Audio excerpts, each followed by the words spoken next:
Hello. If I may ask everyone to please return to your seats.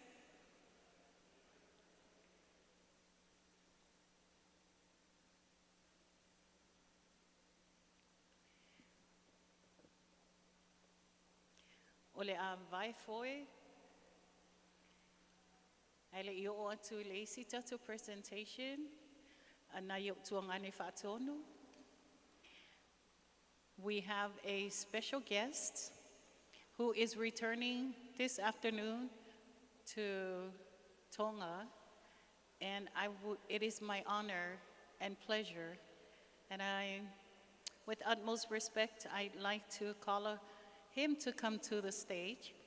He is Mr. Exley Taloiburi. He is the Deputy Director of Disaster and Community Resilience Program from the Pacific Community, or SPC. Geoscience, energy, and maritime. Mr. Taloiburi will be sharing the updates from the SPC community, and it is my great honor to welcome my dear friend, Mr. Exley Taloiburi.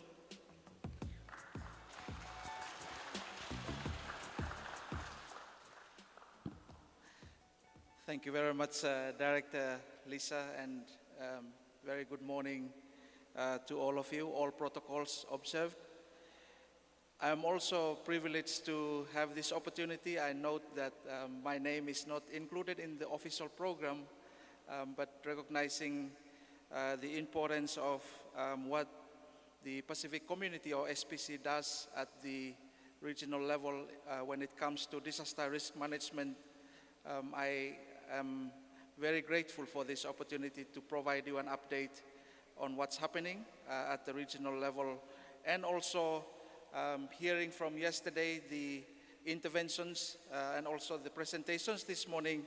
We could hear that there's a lot of excellent work being undertaken nationally and also by the different arms of the U.S. federal administration and agencies, and I thought it's important to also share opportunities that you could share some of these experiences with your Pacific neighbors, the other Pacific Island countries and territories, but also identify opportunities that we could elevate some of the priorities that have been identified here during the course of this summit with international mechanisms, including the United Nations discussions.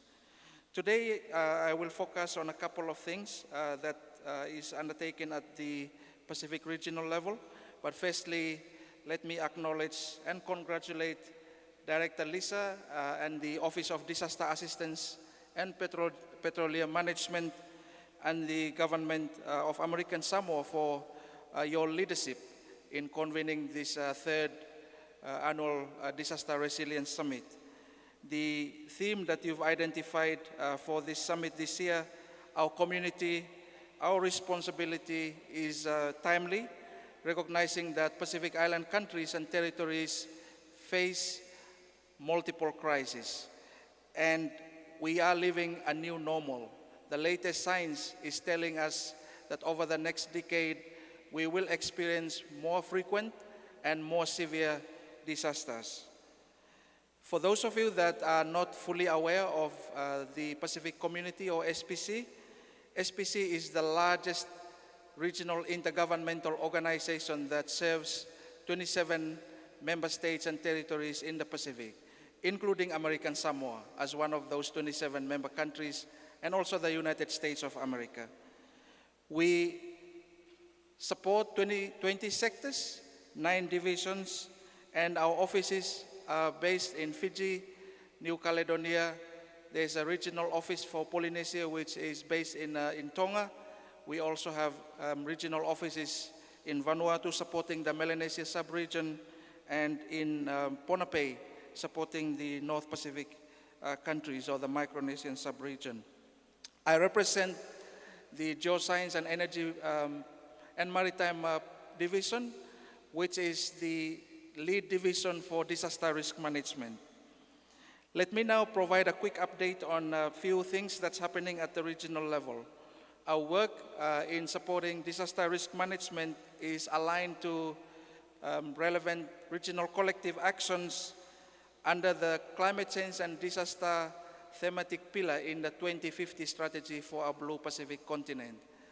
That was recently endorsed by the Pacific Island Forum leaders in their meeting in Cook Islands in 2023. We also aligned to the Framework for Resilient Development in the Pacific, FRDP 2017 to 2030, and a mechanism that's inclusive in facilitating implementation of the FRDP is the Pacific Resilience Partnership.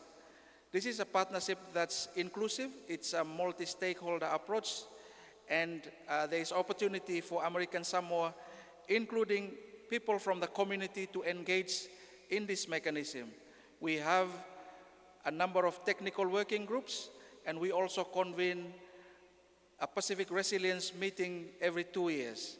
The next meeting will be next year. And this is a key opportunity for American Samoa to share some of your challenges and experiences with your neighbors across the Blue Pacific. The second update that I would like to update you on today is that last week, the Pacific Island Forum leaders, when they met in Tonga, they endorsed the regularization of a dedicated ministerial meeting, the Pacific Disaster Risk Management Ministers meeting. The inaugural meeting was convened in September 2022. Next year will be the second meeting. The country to host will be confirmed soon. And that meeting is supported by the Pacific Regional Disaster Managers meeting, which is represented at the director level of those agencies responsible for disaster management. That meeting takes place every year. And this is a key opportunity for American Samoa to engage in that meeting, both at the director level discussion, but also at the ministerial level. It's open to all the 27 member countries and territories of the Pacific community. Next month, in October, we will be convening an intersessional meeting of the Pacific DRM ministers in the margins of the upcoming Asia-Pacific Ministerial Conference on Disaster Risk Reduction, which will be held on the week of 14th to 18th of October in Manila, Philippines. And there is an opportunity for American Samoa to participate in that meeting.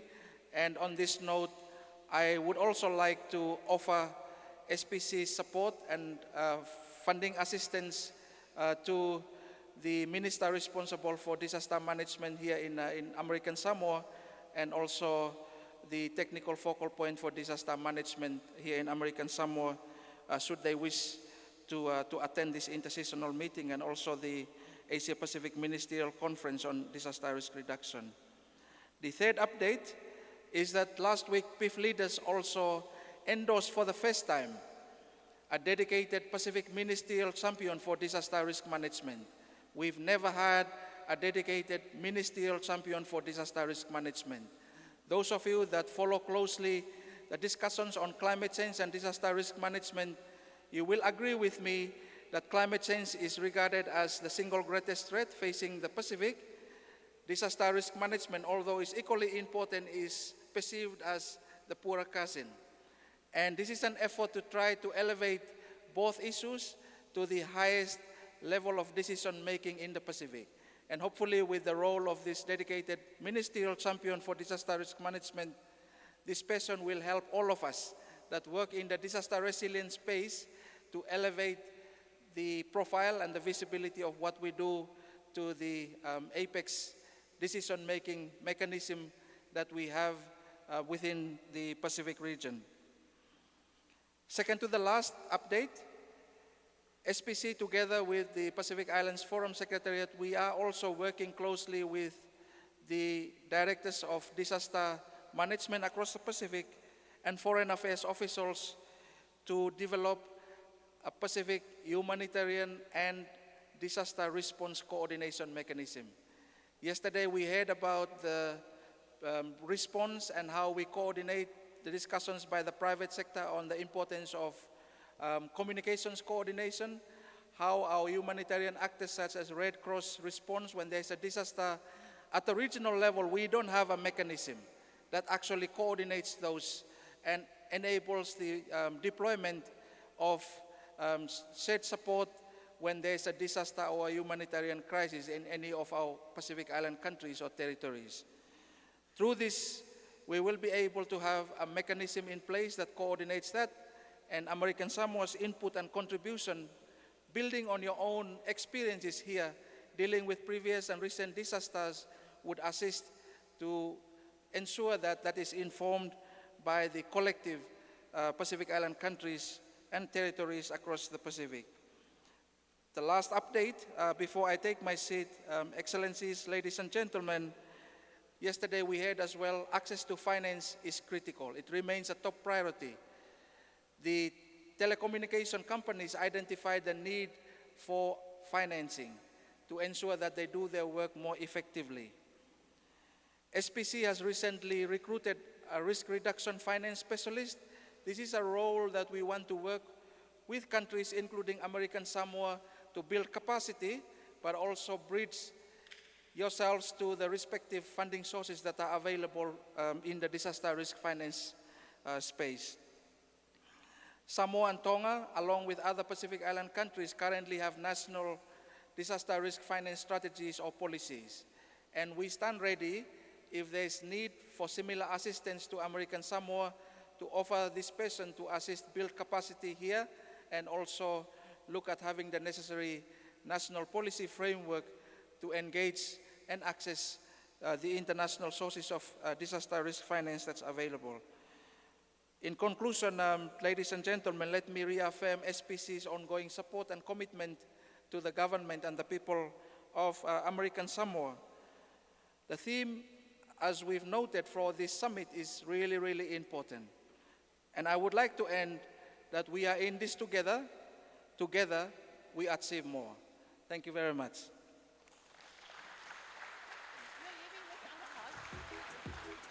Thank you. Wow, thank you very much, Exley Talaburi, for your commitment to being here.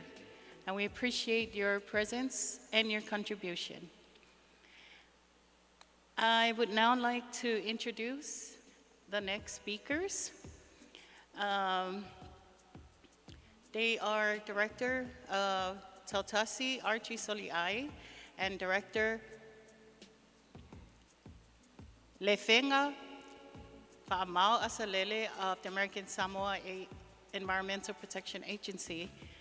These directors I wanted to introduce because the Governor's Resilience Office is, they call me, I'm the Mama Grow. Governor's Resilience Office is Grow. And my brothers here, they are both co-chairmen of the American Samoa Resilience Commission, and they're also members of the Hazard Mitigation Council, both chaired by the Honorable Lieutenant Governor La'apui Ale. And it is my pleasure to introduce my brothers, Director Tautasi and Director Lefenga. Welcome.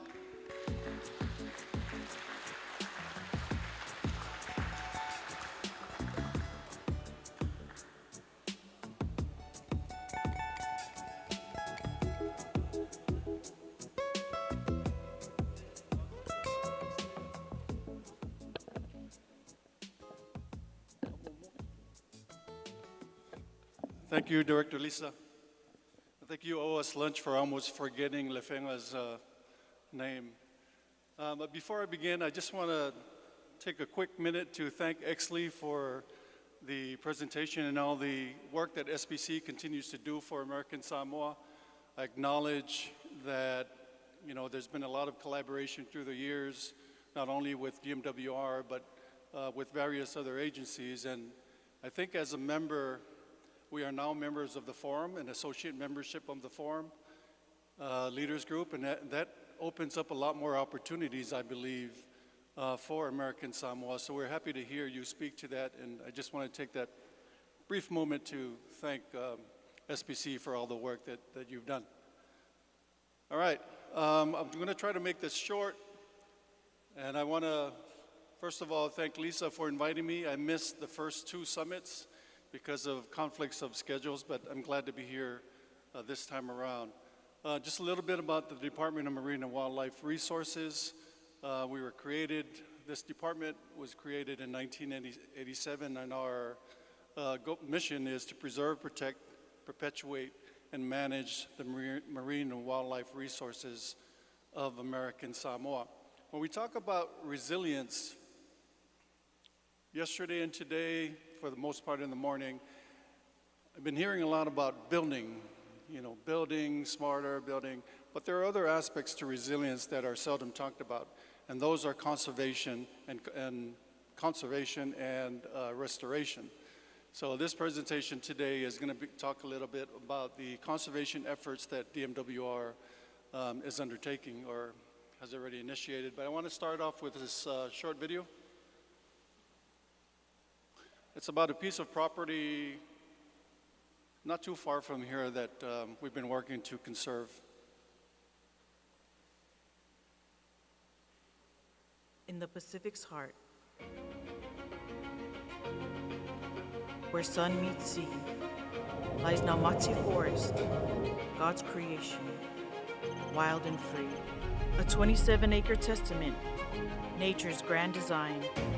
The last lava lowland forest, a treasure so divine.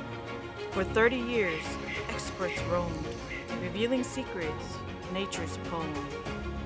God's creation, a guardian true, refills our aquifers, waters pure and blue. Nature-based education, future generations' light, a community's bond in nature's delight. For 40 years we fought, we stood, God's creation, this forest we hold dear. A fleeting chance, but the vision is clear. Together, we strive to protect, to save, a natural park.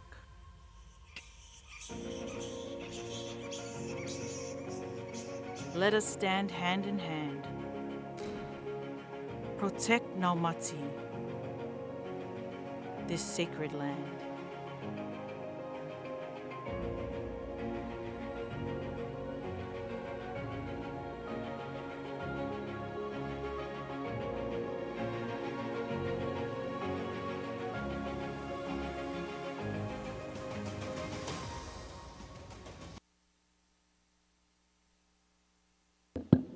So Naumati Forest is does this thing work? Next slide, please. So this presentation is a condensed version of the presentation that we gave at the CCCAS Church Assembly last month. And it talks about highlighting some of the key features of this 27-acre property that you see here on the middle. It's 27 acres that belong to the Halleck family, and 22 acres belongs to the Halleck family, 5 acres belongs to the church. And so our pitch to the church was to sell the property to ASG so that we could conserve it for future generations. Next slide. This is just a perspective as to where the church property is and the entire boundaries of the Naumati Forest. So in 1954 versus 2020, you can see before any major development in this area, it was all rainforest. And in 2020, about 70 years later, this is the last remaining lowland forest, tropical rainforest here in American Samoa, and possibly even in the Pacific. DMWR has been working for the past 30 to 40 years to preserve this nature. We call it, none of us have ever been to Eden, but if you go into this property, you'll see the beauty of nature the way God intended it to be. Next slide. So what is Naumati? It's a 27-acre forest, the last remaining lava lowland forest in American Samoa, and possibly even in the entire Pacific. There's been a lot of surveys, studies that's been done within this forest. And DMWR's vision is to create a territorial park for younger generations to go in there and experience nature. But there are also some other benefits that tied into resilience that I'm going to be talking about today. Next. The photo on the right is a picture of the 4,000 trees that are in this area that it took DMWR staff about 2 years. 2 years to plot, measure, and survey all the different trees that are in there. And in this forest is there's a plant called the salatu. It's a stinging nettle tree. I think that's what it's called. Correct me if I'm wrong, some of the experts in the room. But it's probably the only location where that tree is found, and it's got medicinal purposes. But it took DMWR 2 years to survey this whole area, and this is a map of that area and all the trees that were plotted. Next. So the biggest question that we got from the church when we presented last month is, why does ASG want to buy this property to conserve it when the church wants to develop it, right? So there was a lot of tension, but these are some of the highlights that we presented to the church. First of all, it's preserving God's creation the way He intended it to be. And beyond the tangible benefits, it's a testament, preserving it is a testament and respect to the creation of our Heavenly Father. We have a moral and spiritual obligation to protect these gifts as it was bestowed upon us so that we can restore it and preserve it for future generations. Next slide. Some archaeological and historical significances. There's a star mound in this area, in this forest. You'll find many star mounds throughout the whole island of Tutuila, but this is the most accessible one where you can just park your car 5-10 minutes and you're on the star mound. And it's a beautiful site. It's been dated back to about 12 to 1500 AD. And the traditional uses are for tiaseulupe, pigeon staring. There's meeting grounds, and there was also a lookout post because it's elevated. And our goal is to preserve it for future generations. There are protected species, wildlife species, certain birds that only the trees that are in there that they nest upon. The manuma is found in American Samoa, but it's very abundant in the Namati forest because of the trees that are in there that they feed upon. Then you have our two species of fruit bats, the Tongan bat and the Samoan bat. There's about, the sound that you heard at the end of the video is a sound of about 8,000 bats that live in those trees there. Next slide. Then you have the endangered species, snails. Somebody in the church said, well, the snails really have no significance, but because they are protected under federal law, under the Endangered Species Act, it's our obligation as the stewards and the resource managers to make sure that it's protected so that we comply with federal law. Next slide. Then we get to climate change and resilience. With all the climate stressors that some of you have spoken to over the last day and a half, some of the benefits of rainforests is the reduction of greenhouse gases. I know that there's no greenhouse gases here in American Samoa, and that it's common knowledge that 80% of greenhouse gases is from the larger countries, and we only contribute maybe less than 2%, I don't know. But you reverse that discussion, we suffer 80% of climate change because of all those greenhouse gases that are generated by the United States for one, China, and all those big industrialized nations. And secondly, they act as carbon sinks in mitigating CO2 from being exposed into the atmosphere. Next slide. This photo is a photo of the Aspo wells. there's about 10, this is an old photo. There's about 10 to 12 ASPA wells that are within the vicinity of the Naumati Forest. It's the bottom right, you see the forest there. But the Naumati Forest acts as a recharge area for groundwater. So all that water from the rainwater, the Naumati Forest acts as a natural filtration where all the water permeates into the ground and goes into the aquifers. And about, of the 30 wells that are in the western side of the island, about 10 million gallons of that water is generated from this area alone. So it's very significant because, you know, these Whangaima wells are the wells that supply most of the island when there's a shortage of water on the eastern side, which is, you know, highly salinated. So it's a very significant, the Naumati Forest is very significant for groundwater recharge. This is a map that was from the United States Geological Survey several years ago that shows that about 330 inches of rainwater is attributed to recharge for the Naumati Forest. Given the 27-acre forest and the 330 inches of rainwater a year, you do the math, it's very, very significant. So all that water that goes into the aquifers replenishes the drinking water supply for the territory. Next slide. And then you have flooding. The Whangaima area, which is not too far from here, for those of you that aren't familiar, I think the Army Corps, you had some photos on there, floods every time it rains heavily.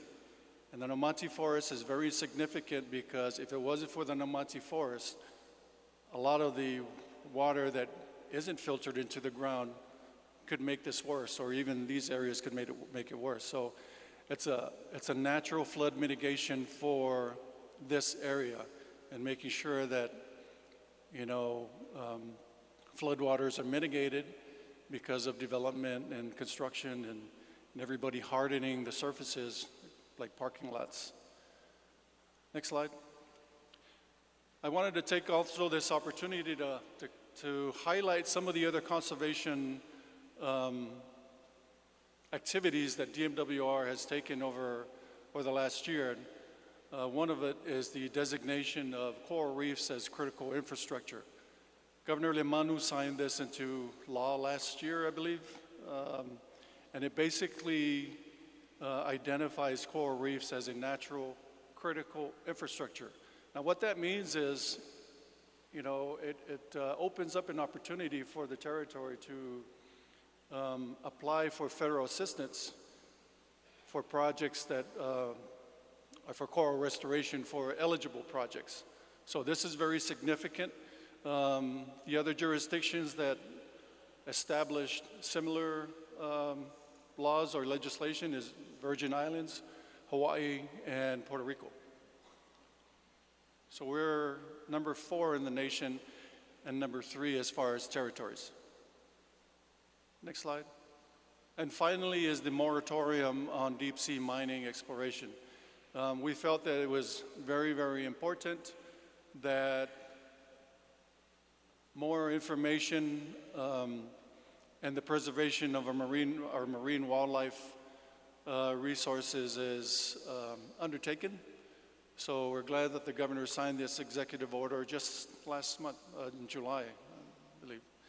And it basically provides that protection, but it allows for continued research as long as they follow the local regulations with respect to permitting. There's a lot of, as you know or may not know, in the Pacific, there's a lot of those polymetallic nodules that are found in the area, especially along our EEZ border with Cook Islands. And I think the exploitation of these resources, from our perspective, may impact our fishing grounds.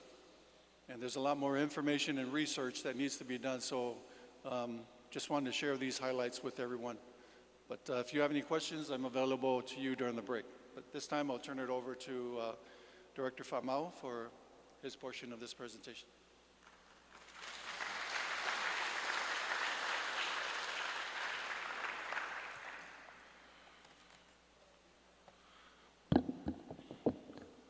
All right, talofa and good morning.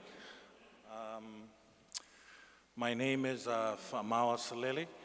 I'm the director for the American Samoa EPA. Before I start my presentation this morning, I just want to say talofa to our honorable and distinguished guests from off island.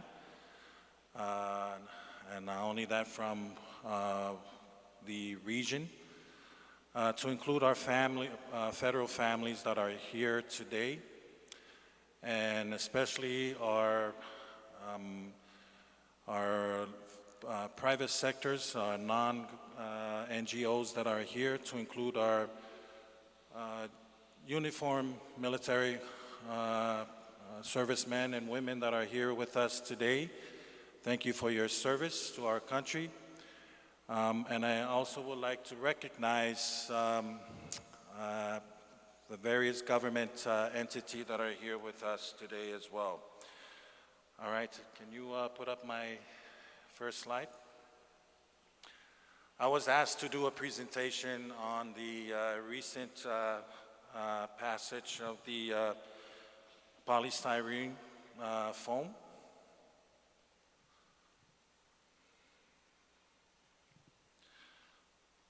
While they're working on the slide, my presentation, I just want to make a comment on as it was mentioned during Katie's presentation this morning, the importance of commitment to partnership. Commitment to partnership, and I totally support the importance, the significant importance of partnership. You know, developing relationships drives partnership. And that's very important in the overall body of work that we're doing, working with our federal family and also our brothers and sisters within the region. That our relationships are important to carry out our work. And that's going to segue into my presentation this morning with the foam ban, or in other words, the polystyrene foam container ban in American Samoa, because this ban, although it's administered by the American Samoa EPA, we wouldn't have done this ban without the support, without the relationship and the partnership with the various local government agencies and departments, to include the private sector, to include our federal partners that are in American Samoa. And I'd like to recognize them.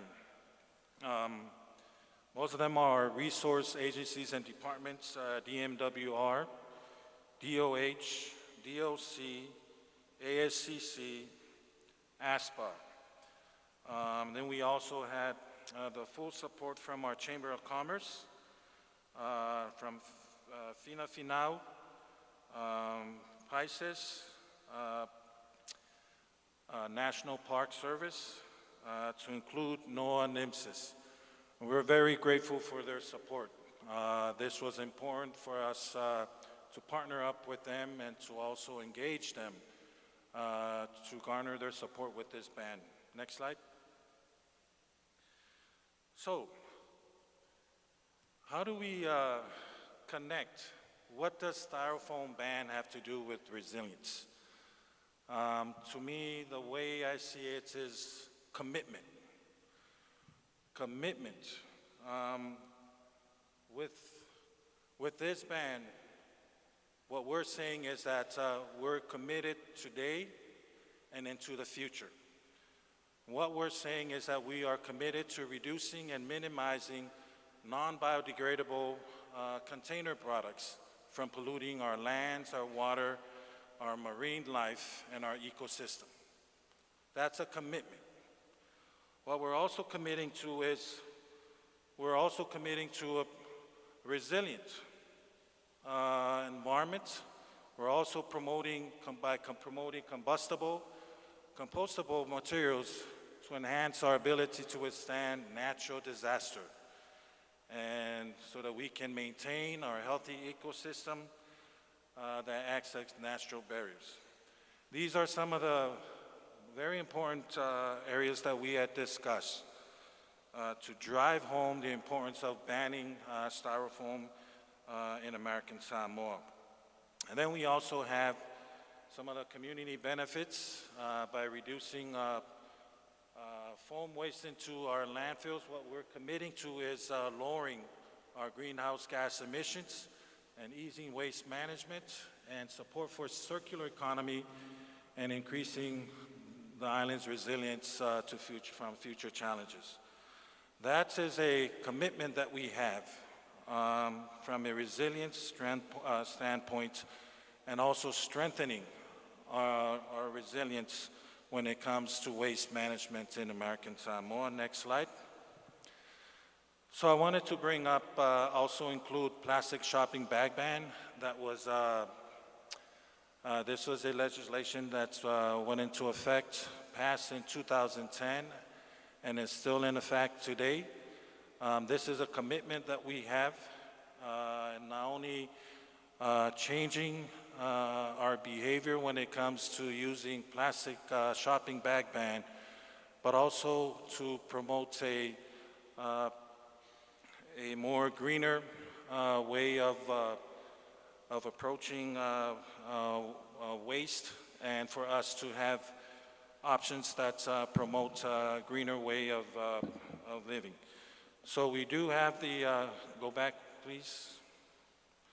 So we have the plastic shopping bag ban, and then we have the recently passed polystyrene foam ban, container ban that was passed, was signed into law February 2024. Next slide. So in the foam ban, some of the dates that were built into the foam ban, we had May 7th, this past May, was the last day for anyone, the businesses, to import polystyrene food containers in American Samoa. We've met with our business community on island. We had a workshop to go over all of this. And I want to thank many of our business partners out there that have already made the conversion into alternatives way before the passing of the foam ban. And I want to thank you all for your commitment to a greener environment. So with that said, now that we put a stop from importing any of the foam food containers into American Samoa, we have our next hard date that's coming up this Sunday is the effective date for the foam ban in American Samoa. So September 8th, there will be no more styrofoam food containers cannot be sold or used at restaurants in American Samoa. This is when it's going to go into effect. And I'm happy to share that American Samoa joins many countries in the world. Also Pacific, our brothers and sisters, Pacific Island nations in the region, and also in the United States that have passed similar legislation to ban the use of styrofoam. This is an exciting opportunity for American Samoa to work together side by side to work towards a more greener environment. So if you look at the slides, we've also built in penalties and some exemptions that are also built into the legislation that we have. Our goal is to work closely with our business community to make this transition as smooth as we can. We do have a fine structure that's built into, and then we also have an exemption process, and also some of the foam containers that are exempted, like packaging material for food and non-food items. Next slide. All right. Again, I want to go back to when we talk about strengthening our resilience. I also want to add in there the word commitment. We were committed with the band from the first day we started these meetings and these discussions with the various government entities and the partners that we had worked together with. This actually started back in 2019. We stayed with it. We stayed positive, and then we resubmitted the bill last year, and we were very fortunate, and want to thank the governor and also the leadership from the FONO and the many of our partners that had a stake in this ban for their support. And we look forward to working with each and every one of you so that we can have a resilience, so we can strengthen our resilience in the face of climate change. Next slide. All right, that concludes my presentation today. Again, I think this is, I want to remind everyone that September 8th is the effective date of our styrofoam ban.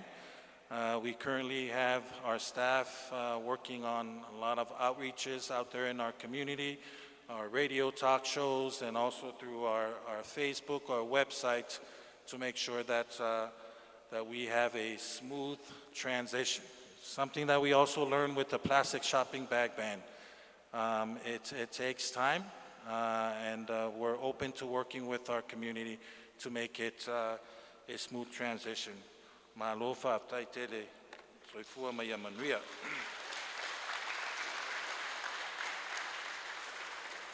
Before I sit down, I was just about ready to issue Lisa a citation for using these foam cups. But we just realized that the effective date is September 8th, so you're off the hook. Thank you.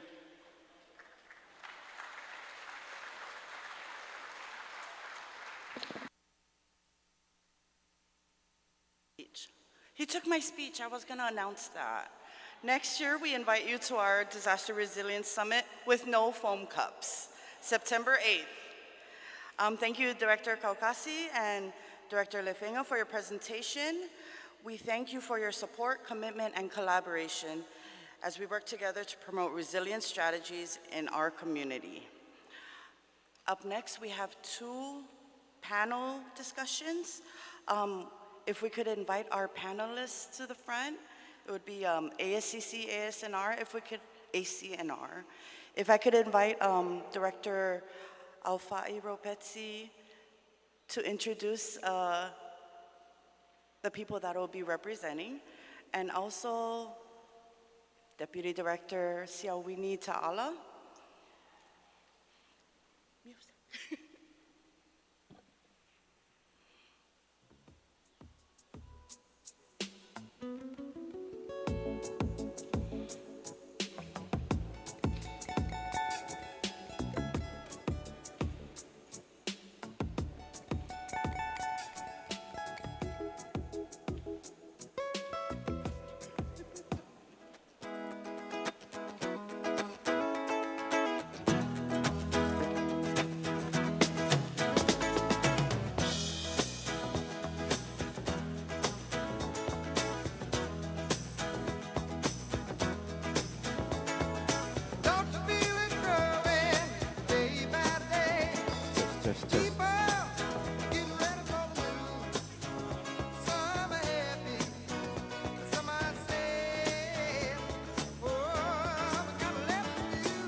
Test.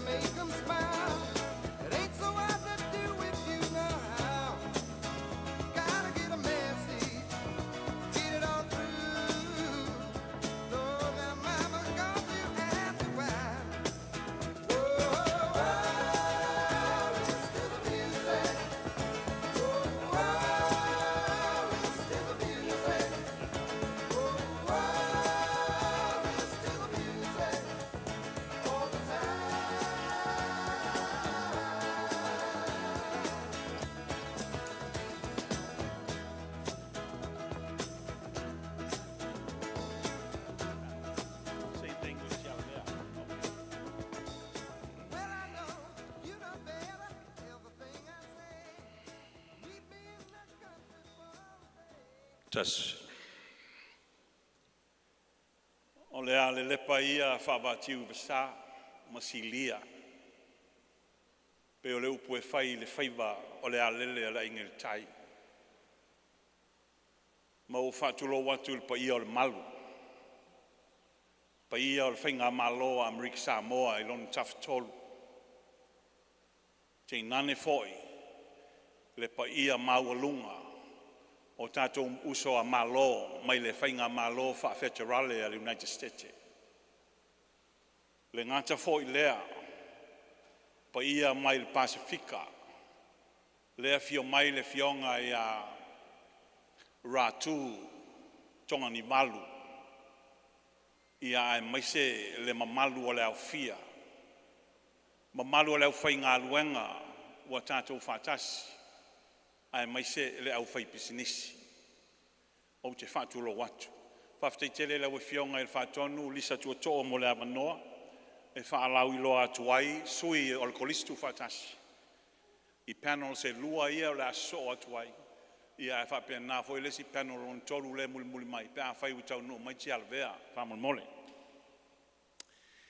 The presence of the distinguished guests and visitors, the American Samoa government, the directors from various government agencies, and also the presence of His Excellency Ratu Tonganavalu, and also our federal representatives and guests and visitors, regional representatives and organizations, members of the clergy, and also the representatives from the independent state of Samoa. Fiola o fionga le tama malili whao te utupua, le ala i Salanoa, Rupena, te nane fo i te leinga i whaatolu i a Pulu Nielsen, ma le mamalu o le au fia o te whaatulo watu. I was tasked by Director Tuato'o to introduce panel members from American Samoa Community College, Agriculture, Community and Natural Resources Division. For panel number 3, Food Security and Insecurity, we have Mrs. Kelly Anderson Tacarino. She's a UH Manoa and ASCCC Grant Agent. Please stand up. Thank you. Also, we have Mr. Autangavaya Alfred Peters. He's the Agriculture Extension Program Manager. We also have Mr. James Gurr. He's our crop specialist. And taking advantage of the opportunity in the next panel, some of the ASCC, ACNR staff will present Dr. Mark Schmedick. He's our research coordinator and entomologist. And Dr. Ian Kerr, our horticulturalist. Tialavea Molly Asifola Ngai will join us at the 2:55 session. So my apologies, he's not here for me to introduce. ASCC, ACNR staff are here. Paftaitele, Director Tuato'o for the opportunity to share the programs and services available at ASCC, ACNR, the Land Grant Program, as we try to address the challenges of climate change to ensure that American Samoa will continue to become a sustainable, safe, and a resilient community. Whaftaitele.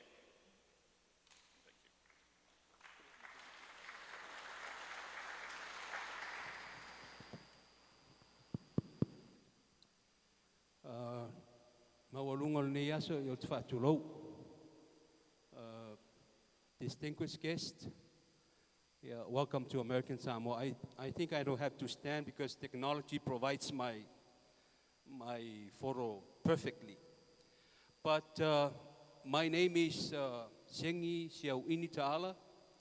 I'm representing the Department of Agriculture, which is the primary agency or department that provides and gives information with regarding food security and biosecurity.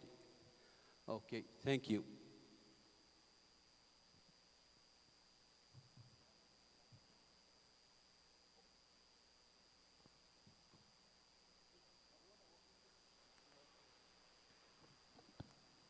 Thank you, panelists, for joining us. Yeah. So just to provide an overview of what was asked of the panelists, we wanted to hear what are some of the challenges and best practices when it comes to food security and insecurity. I'll let them take it on. Okay, I'll go first, since I'm the only person representing the Department of Agriculture. I'm a little bit shaking, but that's okay. You all look so beautiful this afternoon. Maybe after lunch we'll go find some other places to be happy. Well, anyways, food security is probably the main focus of all the talks today. You know, we've heard a lot of discussions from different stakeholders, but bottom line is to provide food security for the human being. Air, water, and food. So we usually talked about 4 pillars of food security. There's some other pillars that added to the 4 major pillars of food security. And we have been discussed that for so many times. But the issues that we are facing with our department as a whole is dependency on imported foods. That's number one. American Samoa imports a significant portion of food which can make it vulnerable to global markets, fluctuations, supply chain disruption, and price increases. That's number one. 2, climate change and environmental challenges. Those are some of the issues that affects the local agriculture and probably fisheries. Issues like rising sea levels, increased frequency of storms, and changes in temperature can impact crop yields and fish stocks. The health and nutrition side part. The reliance of imported and processed foods can lead to poor dietary habits and increased rates of diet-related health issues, such as obesity, diabetes, cardiovascular diseases, and some others.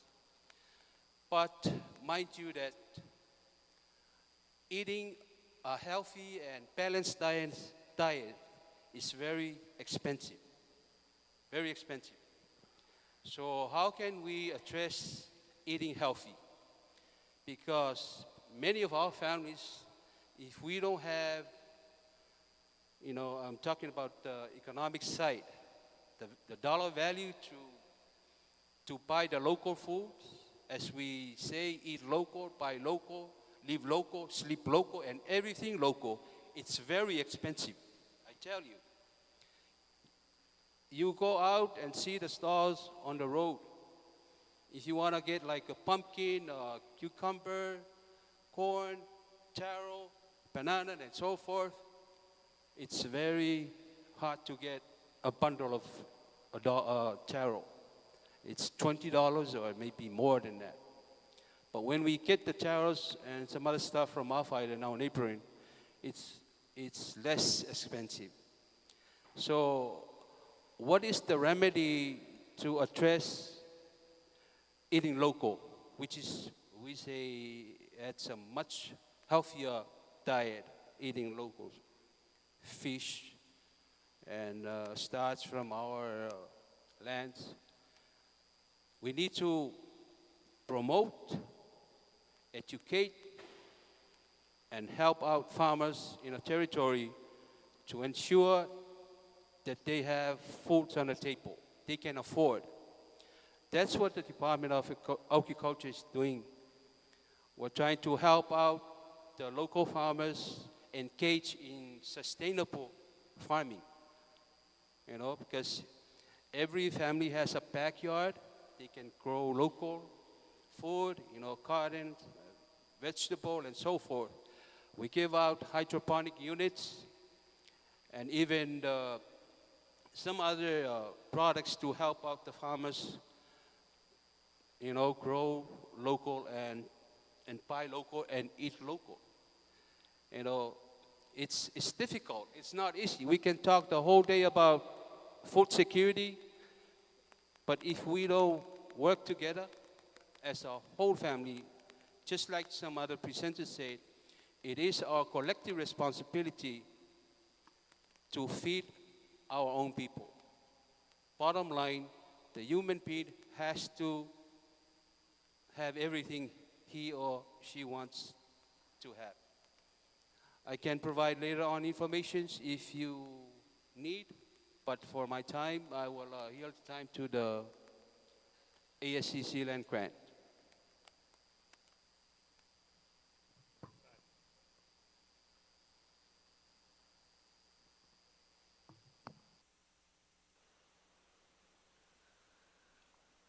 Talofa once again. We'd like to continue from the introduction of the American Samoa Community College Agriculture, Community and Natural Resources point of view. Slide, please. As our director was saying before, Agriculture, Community and Natural Resources program consists of 3 components: introduction, research, and extension. We are here, we are tasked to present on the theme of this summit, food insecurity and food security. Our other 2 components, instruction and research, will probably present sometime later on today. But we in Agriculture Extension will present on our task as was given on food insecurity and food security. Slide, please. At the Extension program, we have extended food, nutrition, and education program. We have our forestry extension, our 4-H program, which deals with children up to the age of 18 years old. We have a physical education program and the agriculture extension program. At the agriculture extension program, we work closely with our Sea Grant program, which is under the University of Hawaii. And having said that, I would like to introduce my colleagues that's with me. James Kerr is our crop specialist with our agriculture extension program. And Ms. Kelly Tangario, who is our Sea Grant agent. And I would like to introduce Kelly to present her presentation, which is from the fish production point of view. Next slide.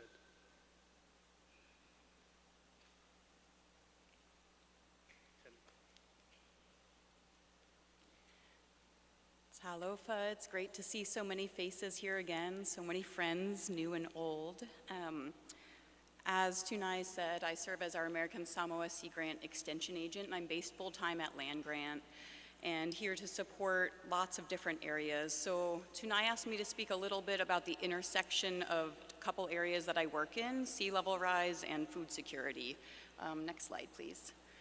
So those who saw me present the Sea Level Rise viewer last year, I want to give you an update. That viewer now has the 2022 digital elevation model in it. So instead of being based on the 2012 LiDAR, it's now updated. And you can see a pretty dramatic change in the area that we expect to see covered by sea level rise in the future and in the depth.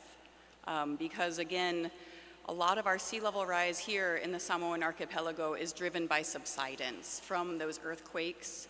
7 of the 10 inches that we've seen is just from us sinking. So I just wanted to sort of reiterate that point before we talk about the impacts. Next slide, please. So this is kind of a tough scale to see that change, but I wanted to give you a snapshot view. So this is looking at sea level rise projections at the island scale. And within the tool, of course, you can zoom in all the way to the household level. In the top image is the 2012 elevation. And I know, again, it's tough to see the color change, but if you concentrate, oh, thanks, Stan. If you concentrate in like the airport, say, it's pretty blue, meaning lower height, right? The key to that color is in the bottom left-hand corner. So blue is on the lower side of inundation, red is higher. Can we do the same zoom in to the other image, please, Stan? Oh, that's off. Oh, sorry. Yep, back there. So you can see that there's a lot more red, right? And this difference doesn't come from a change in the sea level rise projection. That difference comes from our elevation. So we have been sinking over that decade, right? And so that's what drives this shift that we're seeing. Thank you, Stan. We can move to the next slide.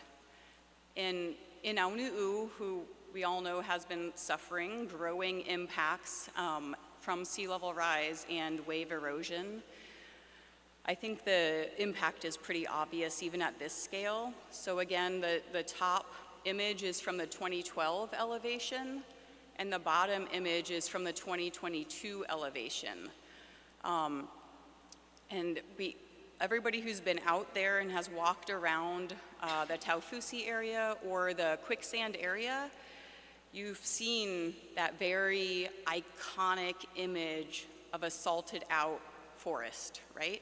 A lot of those were big, beautiful mango trees that people used to get their fruit from, and now they're like a petrified skeleton that's black from the salt, right? So I think Aunuu is unfortunately an example, right, of what we can expect in our other areas. And again, that tool is online, free to the public. If you have any questions on it, please feel free to reach out to me, and I'm happy to help you with that. Okay, next slide, please. So, water security is at the intersection of food security, sea level rise, and human security, because of course, without good water, we don't have a long future in our islands. Because of a number of different impacts between El Nino drought conditions, infrastructure, human resources, we had a lot of issues with our water supply last year. And ASPA, I believe, has done a heroic job of working with what they have. And we did get some funding to help support their water division, also through doing some training through ASCC to support their trade, their basic trade certifications, and bringing down a trainer that they requested to help them get training and certifications in place, because we can't afford to send our 12 water staff and engineers off island for 3 weeks. We need them here. So we are hoping that this will help support the needs that they have self-identified, and we're also leveraging a locally produced tool for web reporting of hazards called Tautua, different from the Tautua mental health program. And this is a tool that was created after the July 22 swell storm that hit us at a high tide, to help our community better communicate and identify recurring hazard areas. So ASPA will be using this tool similar to how LBJ does in a non-public facing area to help them build up a repository of problem areas. So this tool allows you to store and manage photos and videos, and you can sort hazards by village, date, type of hazard, etc. Okay, next slide, please. This is a very old slide from our old climate resilience guide. I believe this was written back in 2013 or 14, but it's still relevant today and provides us with some ideas on adaptation. But the reason I wanted to include it is it kind of ties together what a lot of us have been discussing over the last couple days. Nature-based solutions to help improve shoreline protection and food security. Do we need seawalls? Of course we do. There are places here where you don't have another option. But when you put in a seawall in a place that you didn't necessarily have to, you lose your tidal zone, right? You lose the area that you go ama-ama. You lose the area where you get your kungae. You lose a lot of food security. And we don't want to lose that. Putting in seawalls also often accelerates the input of land-based sediment, which we all know is the death knell to our reefs, which support our fisheries. So in places that we can, we want to support the ability to have that intertidal zone remain and support food security and protect our shoreline and improve our water quality. Next slide, please. I think we all know coral is suffering from global climate change, but again, what we want to focus on is things we can control here. Again, reducing sedimentation, that's a huge one. If we can prevent sediment from smothering our reefs, we will support food security and shoreline protection. And again, what other people have mentioned about supporting reefs as infrastructure and opening up new pathways to support this, that's all really exciting. And I know a lot of my past students from the Marine Science program are really looking forward to doing active coral restoration. Next slide, please. So at our program, we have the only aquaculture program for the territory so far. It's housed in a building on land grant called the Center for Sustainable Integrated Agriculture and Aquaculture, which is a partnership between Sea Grant, University of Hawaii, and Land Grant, ASCC. And there we provide technical assistance to any farmers who are interested in setting up a farm. We can provide fish to them. And we also have a local feeds program, which is really rare in the islands. Food is often one of the highest costs to a farmer. So at our facility, farmers can come in and all they have to bring is their starch source and a little bit of oil, which is very low cost. And we provide the fish meal, compliments of Starkist that donates it still to this day, and we're very appreciative of that support.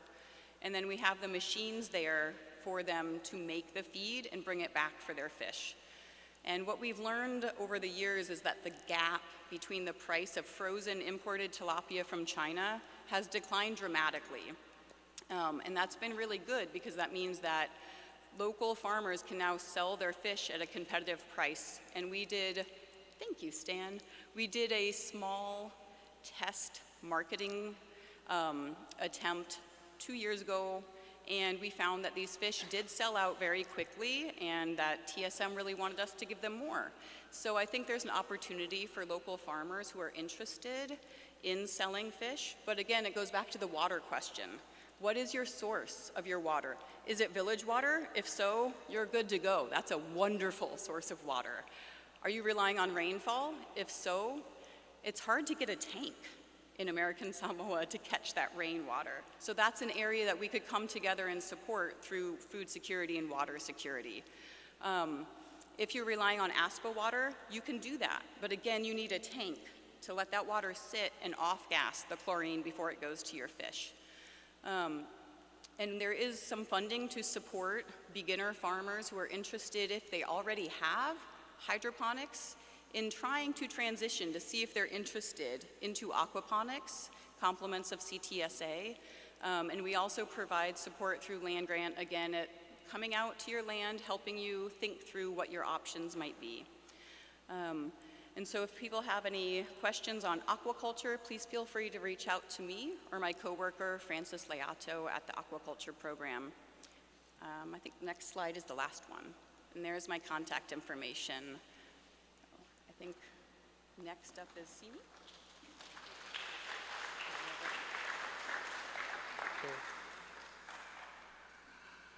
So in order for us at ASCC ACNR, Agriculture Extension Program, to improve our services to the community, American Samoa community. We have to look at some of the problems that we currently have, so that we can improve on them. Like you see, we know that some of food insecurity issues we have is shortage of planting materials due to the pest and disease of our local crops. An example would be taro leaf blight. As you might have known, we don't currently have our usual taro variety that our people used to like the flavor. But that's because of the taro leaf disease. And land grant research group sort of come up with something so that we can still have some taro. That's an example. We also have shortage of planting materials due to banana leaf diseases and punchy top diseases. We'll talk about that much more. Another issue is that pesticide application misuse by farmers. That's one of the problems we have here. And we have come up with some programs to tackle that problem. Swine inbreeding causes low pig production. We have a program to improve that. We also have problems with introduction of invasive species, which bring in pests and diseases. Unavailable land for farming, that's one problem we face. And local residents depend on Asian vegetable gardeners or vegetable farmers. We are trying to encourage our own people to plant their own backyard vegetable gardens. And we all know that the changing weather conditions contribute to problems with food security. So what we have done is probably our research scientists will talk more about what we are doing now to tackle that problem. We currently have now at land grant new taro breeding varieties that has been done at land grant. And we also have pesticide safety education program that we work together with our local EPA counterparts to do pesticide safety trainings so that the farmers don't misuse the pesticide and cause some problems with our people. We have vegetable trials, multiplication projects that we multiply planting materials to be given out free of charge to our people. And we also have our expanded food and nutrition education program. We have outreaches that teaches the nutritional value and how to cook properly and that kind of thing. Our agriculture extension program, our mission is to increase farm production and well-being of American Samoa farmers through dissemination and demonstration of research-based information. That is our mission at the Agriculture Extension Program with the college. Next slide, please. The activities we do, how we serve our community, our agents go out doing farm visitations and talk to the farmers and give them good agricultural practice advice. And that is also community outreach workshops we conduct.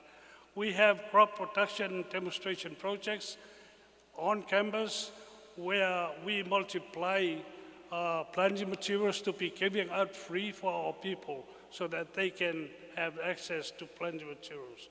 We have livestock breeding and demonstration projects. We know that that is one of the problems with our pig farmers. Inbreeding causes them to, don't have good productions. So we sell best breeding animals to pig farmers to improve their stocks at a very, very low prices. We also have multiplication projects, like we raise vegetable seedlings given out free. We raise disease-resistant traditional crops like taro and bananas, give out free. Yeah, we do that at land grant. Next slide, please.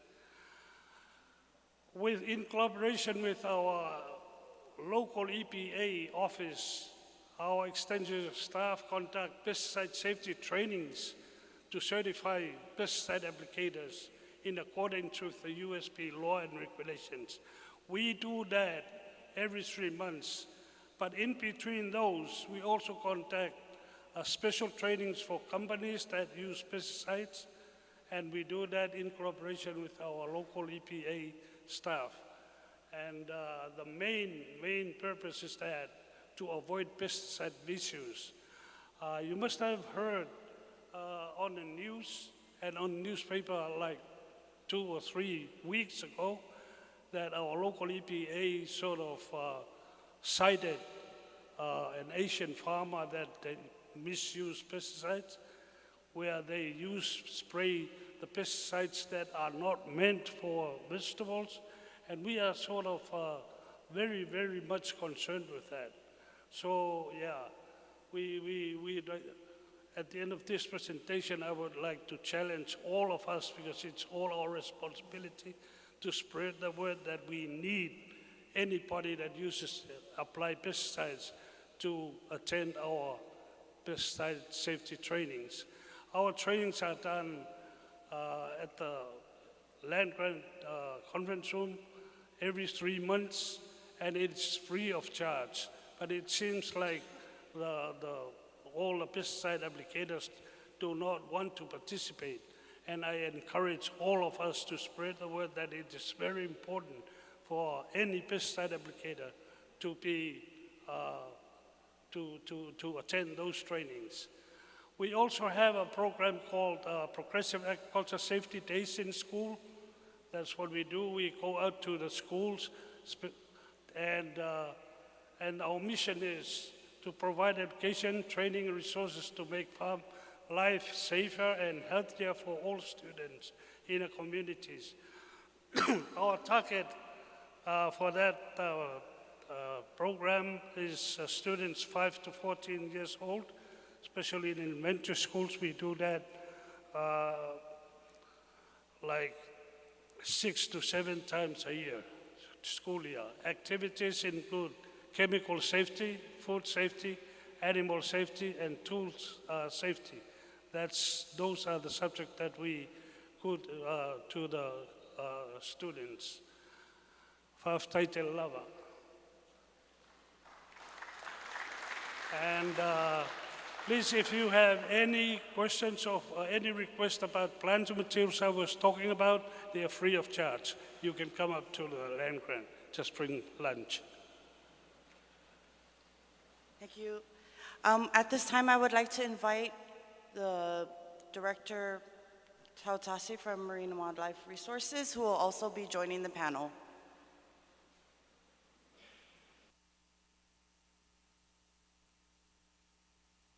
Apologies for taking 2 minutes of your time before you go into lunch, but you know, the other component for food security is the ocean. So, I'm not sure why we're not on this panel, but I asked the Director Lisa to please allow me to just take 2 minutes of your time to talk a little bit about the importance of our importance of the ocean when you're talking about food security. I'm happy to say that our ecosystem is very healthy. We have the most resilient reefs there are in the world, both here in Manua and in Onu. And our food supply is not being threatened by being overfished. Our biggest threat to food security, to the ocean, is land-based sources of pollution. You know, everything that we do on the ocean, on the land, impacts the ocean, and those are the threats. But some of the challenges that we're facing is, you know, there's a steep decline in people wanting to go out fishing. Back in the day, you used to drive to town, you see people out throughout the whole day, people fishing. They're gathering, you know, they're casting, whatever they're doing, but there's fishing activity. Now you don't see anybody fishing, although the reefs are very healthy. But you know, the effort has declined tremendously. Some of the challenges, like we're facing is land-based sources of pollution, invasive species. We have an invasive species committee that is focused on the marine side, as well as folks focused on the terrestrial side. What are the other challenges that we're facing is IUU fishing. Based on the data that DMWR has, but between 50 to 60% of the fish, the volume of fish that is consumed here is pelagic, or fish that's caught offshore, right? So tuna, wahoo, masi-masi, those are all pelagic fish. And about 50 to 60% of what we consume on island is pelagic. The other is near shore or on the reef fishing. And what we're experiencing throughout the Pacific and in other parts of the world is illegal, unregulated, and undocumented fishing, or IUU fishing. Fiji faces the same problems, Solomon Islands, everywhere in the Pacific. It's people that have illegal fishing practices that basically impact the food supply for the territories or the countries, but also for economic development. So that's another challenge. And one of the biggest challenges that we face here is federal policy. I'm not embarrassed to say one of the biggest challenges that American Samoa faces in addressing food security and economic sustainability for the territory is federal policy. And one of them is the proposed National Marine Sanctuary within the Pacific remote island areas that they're proposing to shut off commercial fishing within these Pacific remote island areas. And these are prolific fishing grounds for the U.S. Persane fleet that is based here and supplies 70% of the tuna that's needed by the cannery. So it's not just international, it's also federal and local challenges. What we're seeing as of late, there's been several discussion, is a lot of foreign flagged fish that's coming into the territory. And the canneries take their fish, the tuna that they process, and the bycatch or the discards from these foreign boats are dumped into the local economy. So you'll find that some of the fish that you see in the local stores is all the pelagic fish from foreign flagged longliners. And it's fine and dandy because, you know, the price is very, it's well priced, but it's putting other local businesses out of business. We've seen a sharp decline in our Aliyah fishermen over the last 30 years. There used to be 70 Aliyah fishermen, now there's only about 10. There used to be about 50 longliners, now there's only about 11. There used to be 40 percenters, now there's only 10. So all those impacts not only our cannery, but it also impacts food security and supply for the economy. So they're putting, these foreign boats are putting businesses out of business. They're taking away from the livelihoods of our local people. But again, our food supply from the ocean is very sustainable as long as we be resilient to, one, protect our oceans, make sure that we're not using illegal pesticides because that ends up in the reefs and killing the reefs. But the biggest challenge that we have now is ourselves and the imported fish. So you'll see that every time you go to a restaurant, you order fish and chips, they're serving you swai, right? Swai is imported fish. I think it's from Vietnam or Thailand. It's very cheap, but you don't get the cheap price on your fish and chips bill. So that fish could be local fish, and we're currently working with Treasury and Customs to address those dilemmas within the import and influx of these foreign fish. So thank you, Director, for allowing me to provide input on this food security issue. Thank you.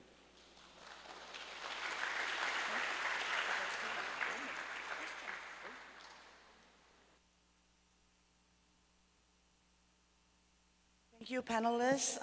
We'll go ahead and take a couple questions if you have any.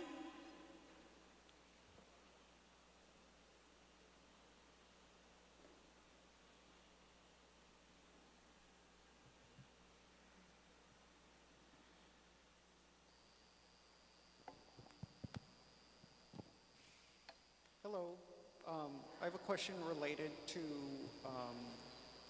I have a question related to the importation issue and dependence on imported goods. So it seems like there is limited land available for agriculture, and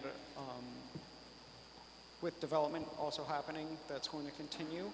Has there been any study of what the optimal mix of importation versus locally grown or sourced food looks like? Or what is possible if everything was operating at, I guess, the most efficient level? The Corps is interested in understanding. The Corps is interested in understanding how much American Samoa depends on importation and whether that's going to change in the future. Thank you. Are you directing your questions to agriculture or fisheries or land grant? I just mentioned in my talk that 80%, maybe more than 80% of import goods mainly from the USA.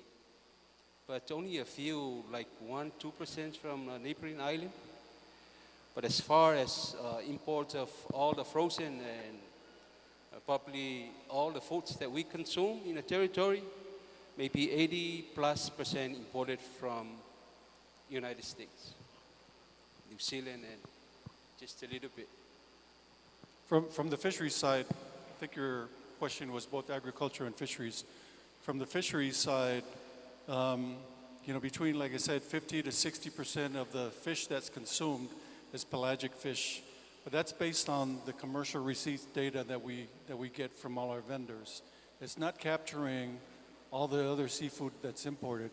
We're currently in the process of updating the local regulations so that we can capture all that information. But there's also the NOAA Seafood Import Program. It's called the SIMP program, to monitor imported fish into the U.S., whether it be territories or states. But that system is not working. There's no enforcement side to it, and we've been in communication with both NOAA and the U.S. Trade representative to address the dilemmas and the influx of that foreign fish that's impacting local economies. Hope that addresses your question.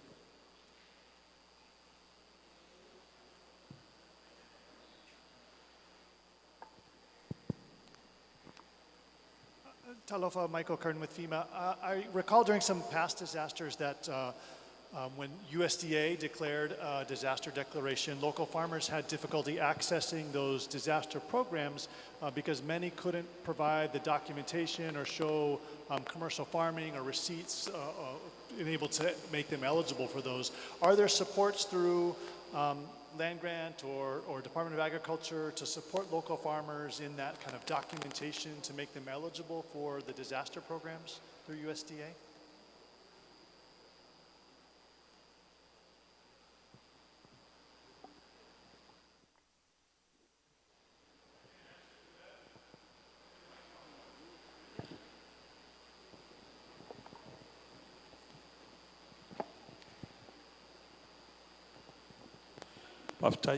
Thank you for that question.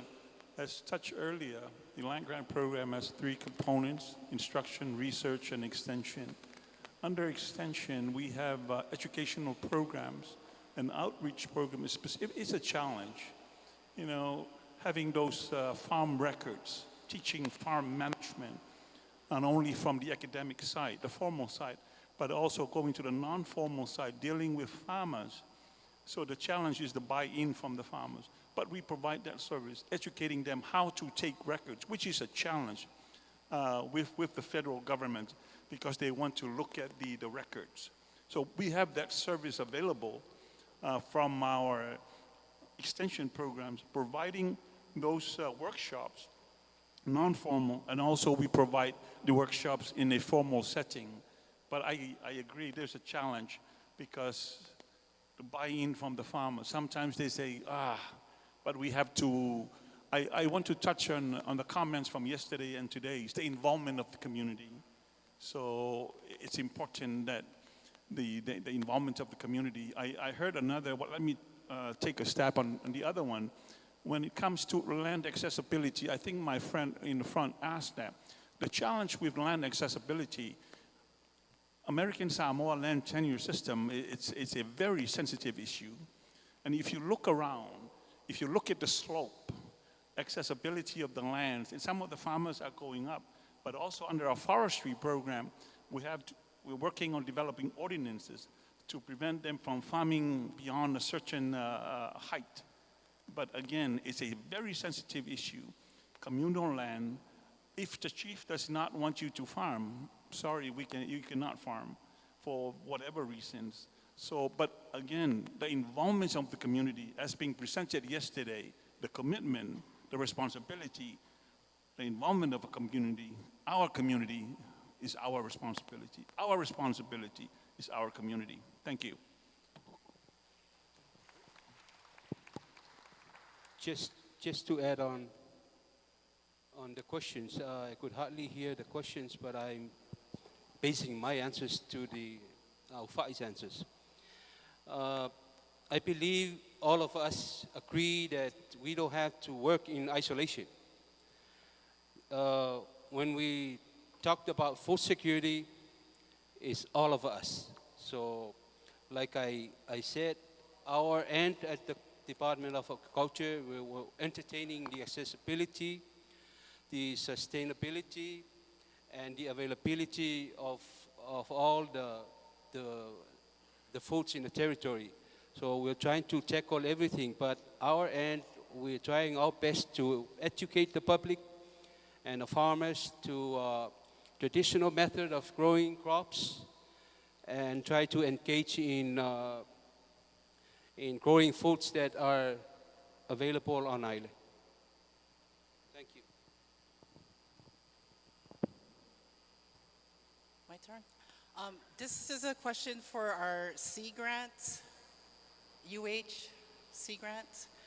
So growing up here in American Samoa, taking Pacific Geography class from Mrs. Malia Perolini at Fasao High School.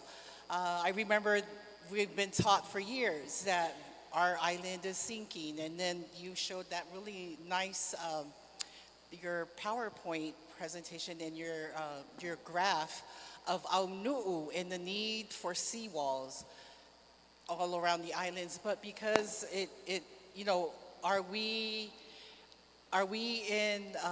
will be challenged with displacement of Aunu'u residents, just like our Tuvalu families, that because of the sea level rising and the lack of seawalls to save those islands.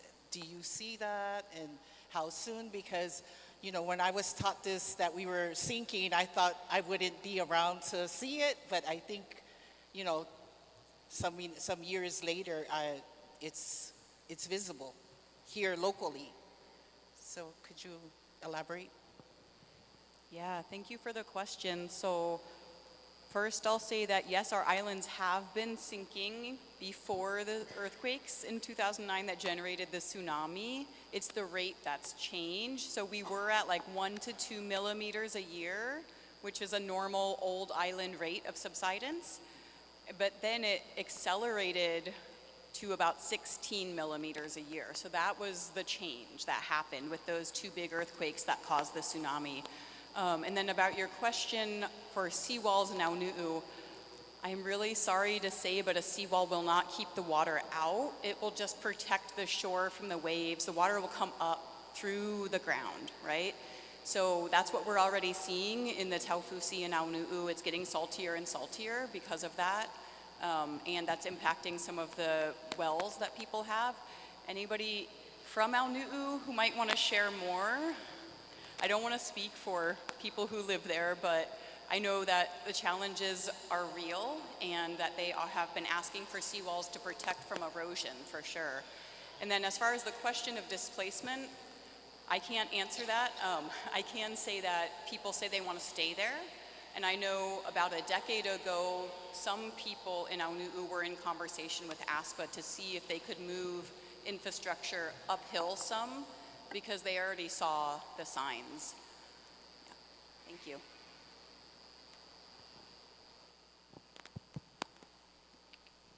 Hi, so my question is to all the sectors, even if not on the panel. So I work for the Territorial Audit Office. I'm an auditor, and we're working on a climate scanner, global assessment, and it's assessing each country or government who are addressing climate change locally. And I see that American Samoa is pretty much doing a lot of great works in their projects and whatnot. But my question is, part of the question on the climate scanner, it focuses on 3 components, and that is governance, public policy, and climate finance. So far I've done some research, and I know that the Governor's Resilience Office and American Samoa's Resilience Commission was created specifically to address the Paris Agreement that was ratified in 2015. Although American Samoa is not a ratified country, but we did propose our support with the executive order that was issued in 2017 and 2021. The question that I have, so I can rate this assessment, is each sector is here, for example, DMWR, DOA, DOH. Do we have any public policies to address the main issues related to adaptations? And are these policies considering the climate goals in their design?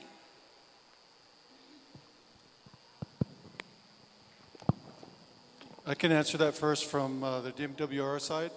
So yes, we do have a policy. It's called the Marine Conservation Plan, and it's a 4-year plan.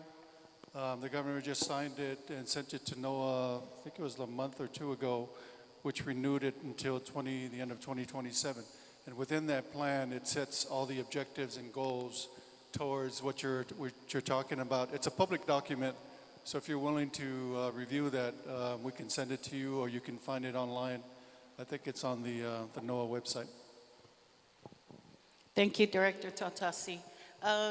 Before I give the mic to Director of Governor's Resilience Office, this is exactly why we are holding these summits, so we can communicate, bridge the gaps, and bring you into the fold. So you will have the opportunity to all the resources that are already in place. We have policies, we have SOPs, we have an emergency operations plan. Everything is set. Reach out to our office, reach out to Director Amama, Director Tautasi. They are all members of our American Samoa Hazard Mitigation Council and the American Samoa Resilience Commission. And we invite you to our meetings so that way you can also share, update the information, and provide a more accurate report with your research. Director Amama? Director Amama is working on a framework and a plan and the policy for the disaster and climate resilience. And that is with all the input from the Hazard Mitigation Council members and members of American Samoa Resilience Commission, which includes Director Tautasi from DMWR and Director Lefenga Famau Asalele, who are co-chairs of this Resilience Commission. A lot of information is available, and we encourage your participation and connecting with our agencies if you need further information. So that we do not prolong this session, we will break, and if you have additional questions, please reach out to all of our agencies and people here, have sidebar conversation, exchange information, and that way we will better serve you in that regard. I will give it back to Sandy.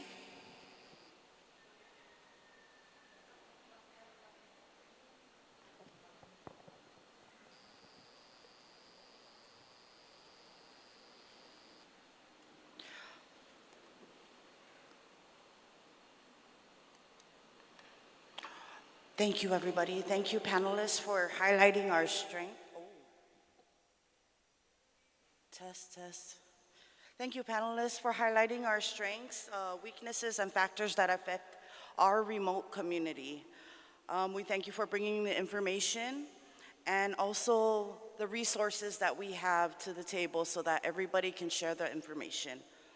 As Director mentioned, we'll go ahead and take a break, lunch, and then we'll continue with our second panel during lunchtime. So.